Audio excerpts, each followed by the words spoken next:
For so many fighters, the pursuit of glory in boxing is at its heart an escape. Perhaps pursuit of learning about oneself, to discover what forces a man to reflect on his past, or summon the strength to conquer his fears. Inside the boxing ring, there are lessons to be learned, knowledge that translates to real life when it's needed most. But even if that's the case, not every fight comes with personal gain. For the fourth consecutive year, 16 white-collar boxers will be raising money for charity. At Hit Club St. Pancras, the goal has always been the same, for everyone in trial. An urge to support the ones that need it most. An obligation to succeed for those who never lose faith in what can be made possible.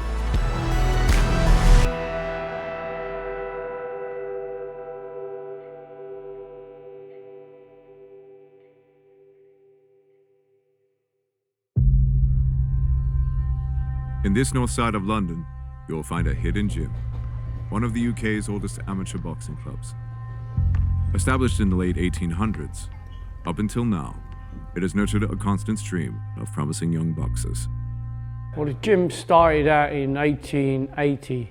Some say it's the oldest, some say it's the second oldest, but 1880 was when it was formed. We were originally near St. Pancras station. The council moved us, rehoused us, until we found this place, which is now our home now. From being in an old industrial shed, probably about 10 years ago, we built a brand new boxing gym. We opened it and the French Olympic team trained during the Olympics here. And it's been a self-fulfilling, sustainable amateur boxing club charity since. We've had amateur champions throughout the 1900s, right? And then very recently, we've won the London Championships and the MTK. But the main goal for St. Pancras is not to just breed boxing champions. We want to make a difference, help people and give back and fight for change.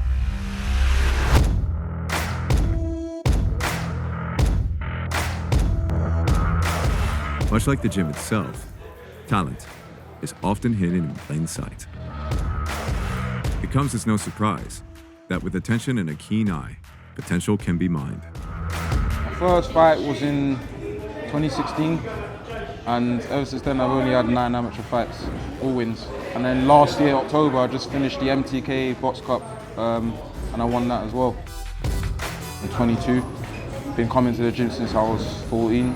So I went away for a bit, I didn't train. Then I bumped into CJ in the shop after school, and he dragged me over to the gym. And ever since then, I haven't stopped. Yeah, I see them on the streets, and the worst thing is I'm like, I pop up where they least expect me to be. And I know the language of the street, as to say. So when I speak to him, it does make a difference. I live close to CJ. I think he saw me outside skipping, and he randomly come up to me and said, there's this gym, St. Pancras, he trains at. So I was like, all right then. I've been around the boxing gym maybe since I was about 3 years old, but I started boxing when I was about 13. Right now I've just won the London title, so my aspiration as an amateur is to get to the England squad. But to do that I need to win a national title. I've been doing this for years and I don't see myself ever stopping fighting. I love it too much. St. Pancras.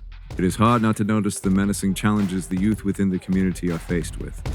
Here, the sense of responsibility and the duty of care towards their members is by far the primary focus. Every kid off the streets and in the gym is a kid with a shot at a better future. It's not easy, and we have our own problems around here with knife crime and whatever, and drugs. Kids between 12 and 20 are going around carrying knives, and they do use them. There have been stabbings all around this area on a regular basis. Stabbed one of the boys twice here. Boxing, to be honest, has saved my life. Because I live around this area, and around this area, trouble finds you wherever you are. But being in the gym, and even if you're coming here 2 times a week, it still keeps you disciplined, and it like segregates you from all that trouble as well. CJ doesn't teach you just boxing, he teaches you about life. See, a lot of clubs will say, oh, you know, boxing, come off the streets and just come into the gym. Yeah, that's great, I'm all for that. But then what happens after? What happens if that kid's not going to be the next Anthony Joshua or the next Muhammad Ali? Well, now what? He's going to go back where he started. So the next step is to try and tell these kids, listen, what do you want to do? You want to become an engineer? You want to dig the streets? What do you want to do? You know what? We'll try and help you. The real goal is obviously to help young adults and kids to get them off the street into a safe gym, and then get them on apprenticeships, get them into work, get them focused, and get them in a positive, forward-thinking journey for their lives. I've been able to get an apprenticeship through this gym. I got my engineering qualification. I decided to leave that, and then they helped me out to get another job of going to construction site management. And I've been doing that job for 2 years now, and I'm still doing it today. See, boxing is not about just you going in the gym and killing yourself. It's about you fixing yourself mentally, having structure in your life and doing it. That's helped me massively. Every single guy and girl that we've opened up doors for, they've grasped and they've grabbed them with both hands and they've succeeded. It's about opportunity and sticking at it and going forward.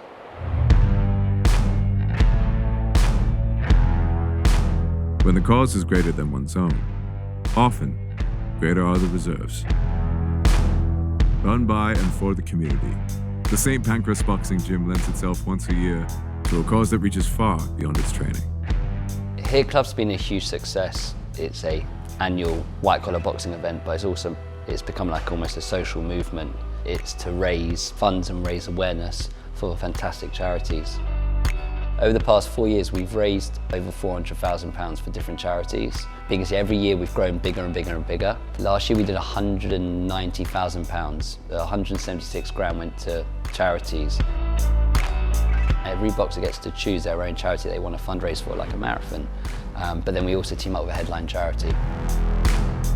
Circle Collective are a social enterprise and charity. We have a 6 weeks programme which supports young people into employment, education and training, and we use the streetwear store to train them in all elements of retail. There's a whole array of offering for young people, and we're developing it all of the time, and it's just about driving them, making them believe in themselves and just really encouraging them to go for and dream for, you know, the goals and ambitions that they want in life. So this year we want to raise enough money for Circle Collective to open up a new community hub, and to do that we need to raise just over £100,000 for them. For many of these fighters, motivation comes from their own experiences. For the endured obstacles in their lives have only sharpened their focus. The paths that brought them here now translate to the much-needed help so urgently desired. The reason behind me joining Hit Club this year and wanting to do a fundraising event is because one of my close family friends died of leukemia. So I want to do it on a charity based for them, a leukemia charity, and so it's quite sentimental and means a hell of a lot for me. I personally chose the National Society of Autism because my little sister is suffering from autism. I basically raised her, so that's an issue that's close to my heart.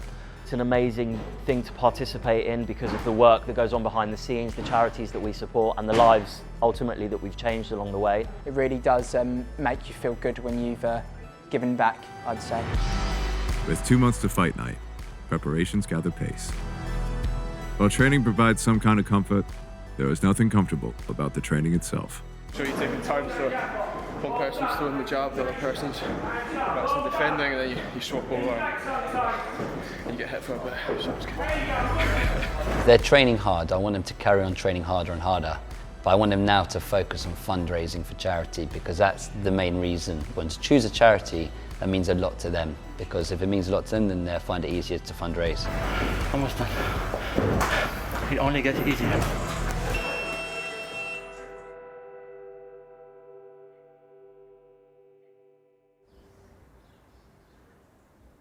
I feel that it's very important that charities like Circle Collective exist. I actually don't know where I would be without them. I would probably be walking along the streets kicking rocks. Like, all of the skills that I've learnt from them in terms of finding jobs and resilience, it's allowed me to manifest positive things in my life.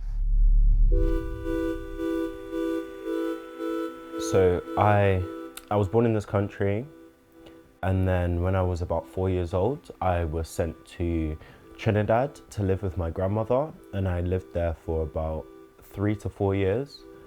And then when I came back to this country, I was bullied in primary school, and that carried on throughout my secondary school life.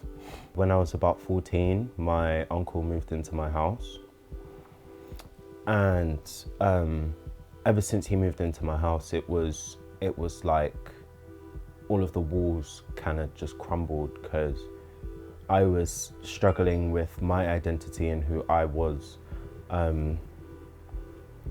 and he was very passive aggressive all of the time. He was, you know, it was 7 years.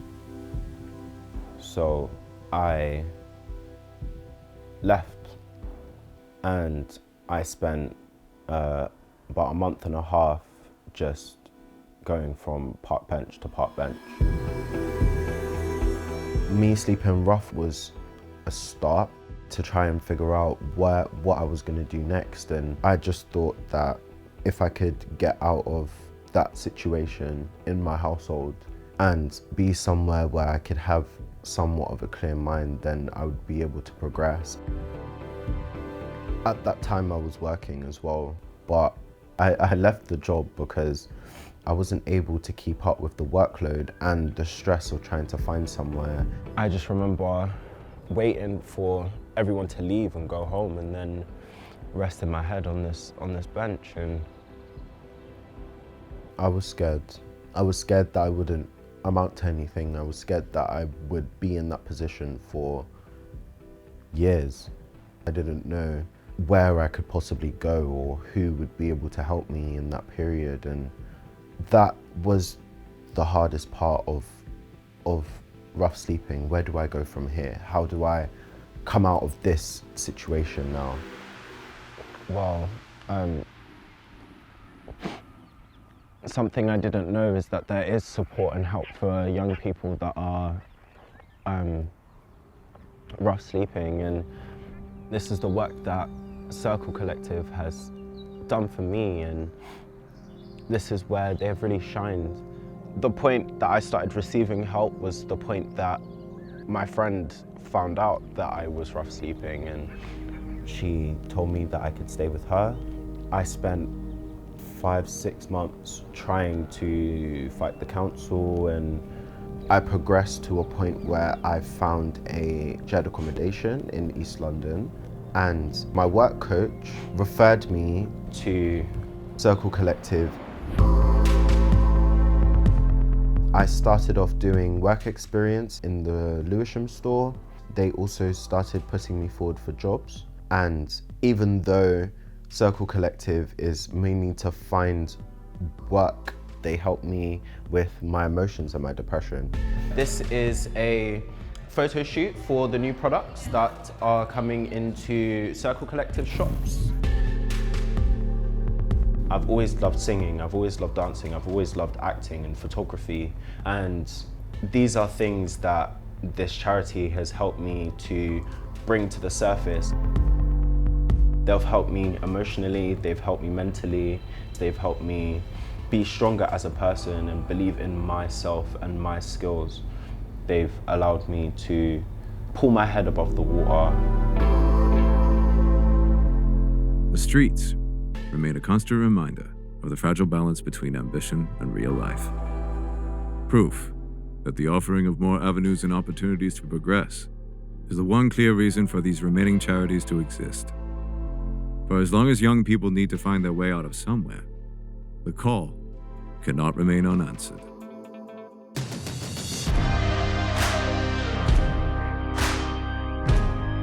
In boxing, confidence is earned in several ways.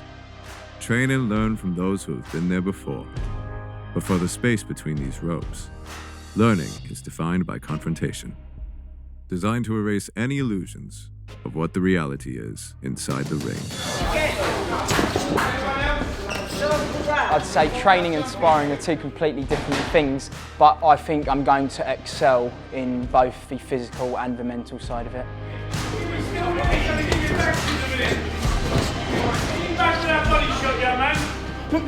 There you go, So that was my first sparring session, and I had so much nervous energy where I had my hands up, I left my body open. I kind of took a step back. I didn't want to hurt him, and I got shouted at for that. I should have probably dropped him in retrospect, but yeah, it was a nice shot. But I'm enjoying it, and I feel every second that I'm in the ring, I'm learning every second. Hit Club is really stepping up a gear. If you've got black eyes, bloody noses, but that's all part of it. I think it's doing well. I think from when Alex started it, I wasn't keen on it because it's hard work. You're trying to get a young guy who has no idea about boxing, and you're sort of putting him on a conveyor belt and throwing him straight into the deep end. That's what you're doing. You know, I started when I was 11, I had my first fight at 18. Now I've got to do that with you in 6 months. I think it's one of the toughest sports in the world. When you play football or rugby or a team sport, if you're not feeling good for a few minutes, you can hide or you can stop running a little bit. In boxing, you're in the ring, you can't hide. You can't afford to cut corners. There's only one person in that ring, that's you. So it doesn't matter how much support you have, when that bell goes and you're in that ring on your own, you've got to succeed, you've got to work hard. 9th of April, whoever I'm up against, I will not lose. Keep your hands up. I know what's going to happen when the bell goes. They're going to forget everything you've taught them. They're just going to swing out there like they're on the street. So that's what the number one thing is. At least know how to keep your hands up and keep your fitness. At least get through the 2 rounds. And after that, you know, the last 2 minutes you'll struggle through, you'll be fine. Although these young men fight to proclaim superiority, between these ropes and until fight night, supremacy remains very much unresolved. On April 9th at the Square London, this team of boxers will meet their opponents in the ring. The difference will be made by those who can bring each piece together and raise their hand at the very end. Victory will be met by those who find the great gravity of simply refusing to give in. As ever, their confrontation will be one of body and soul, but their success will be measured against their ultimate goal: to show support for those that need it most. A need to prove that the change we so long desire is only made possible by the hard work undertaken in the shadows. Evidence of how strong is the belief that the future is for us to determine.